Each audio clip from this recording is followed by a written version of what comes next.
అధిక బరువు అనేక సమస్యలకు కారణం. సాహితీ యోగా ఆన్లైన్ క్లాస్ లో జాయిన్ అవ్వండి.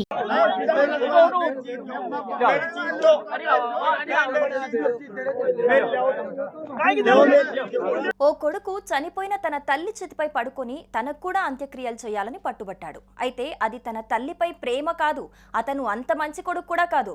తల్లి బంగారు నగల్లో తనకు వాటా కావాలని తల్లి చితిపై పడుకున్నాడు ఆ కొడుకు.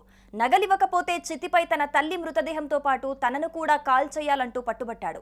అంతేకాదండోయ్, బంగారు నగల్లో వాటా ఇచ్చేందుకు తల్లి అంత్యక్రియలు నిర్వహించేందుకు అంగీకరించబోనని ప్రకటిస్తూ చితిపై పడుకున్నాడు. దీనికి సంబంధించిన వీడియో ఒకటి ఇప్పుడు సోషల్ మీడియాలో వైరల్ అవుతోంది.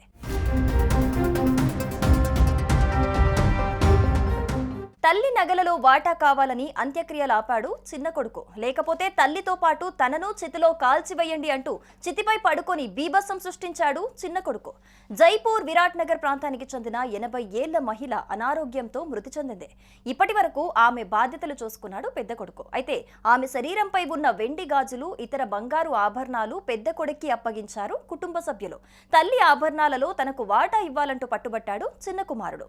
తనకు ఆభరణాల్లో వాటా ఇచ్చాకే తల్లి అంత్యక్రియలు నిర్వహించాలని, లేకపోతే తల్లితో పాటు తనను చితిలో కాల్చివేయండి అంటూ చితిపై పడుకొని బీభత్సం సృష్టించాడు చిన్న కొడుకు.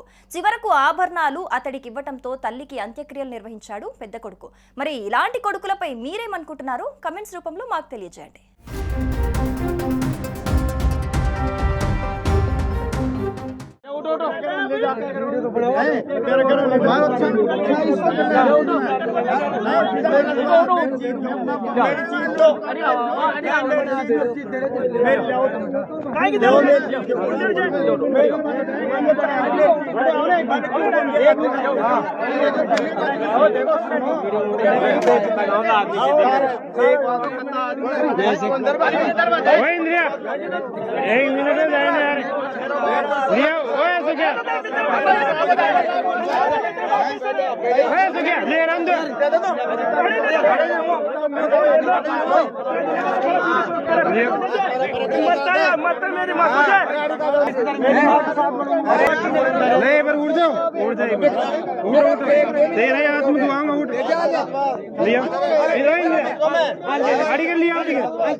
సుమన్ టీవీలో మీ పర్సనల్ అండ్ బిజినెస్ ప్రమోషన్స్ కోసం కింది నెంబర్ కి కాంటాక్ట్ చేయండి.